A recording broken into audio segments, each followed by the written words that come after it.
અમન foundation સંસ્થા દ્વારા કલારાણી ખાતે વિધવા બહેનોને સાડી તેમજ ડ્રાયફ્રૂટનું વિતરણ કરાયું.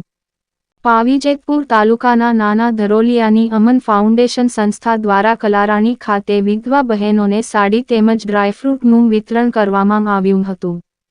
સાડી વિતરણના કાર્યક્રમમાં 60 જેટલી વિધવા બહેનોને સાડી તેમજ ડ્રાયફ્રૂટનું વિતરણ કરવામાં આવ્યું, જેમાં મુબારકભાઈ ખત્રી, સુધીરભાઈ દેસાઈ, નરેશભાઈ કોલચા, નરપતભાઈ, રશિકાંત મહારાજ, કિશોરભાઈ, ઈશ્વરભાઈ, રણજીતભાઈ સહિતના અગ્રણીઓના હસ્તે વિનામૂલ્યે વિતરણ કરવામાં આવ્યું હતું.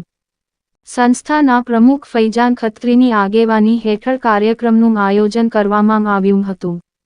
ઉલ્લેખનીય છે કે સંસ્થા દ્વારા અવારનવાર આવી લોકો ઉપયોગી પ્રવૃત્તિ કરવામાં આવતી હોય છે.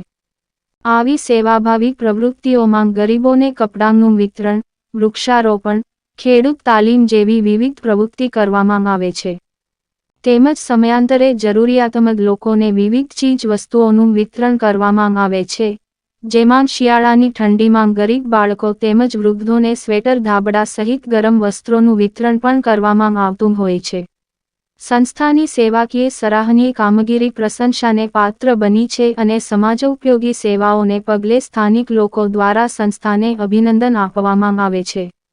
ઉપરાંત આ પંથકના લોકો પણ સંસ્થાની સેવા ભાવનાથી સંતોષ માની રહ્યા છે. ચિરાગ ગુપ્તા, રાકેશભાઈ તડવી, રિપોર્ટ, છોટાઉદેપુર.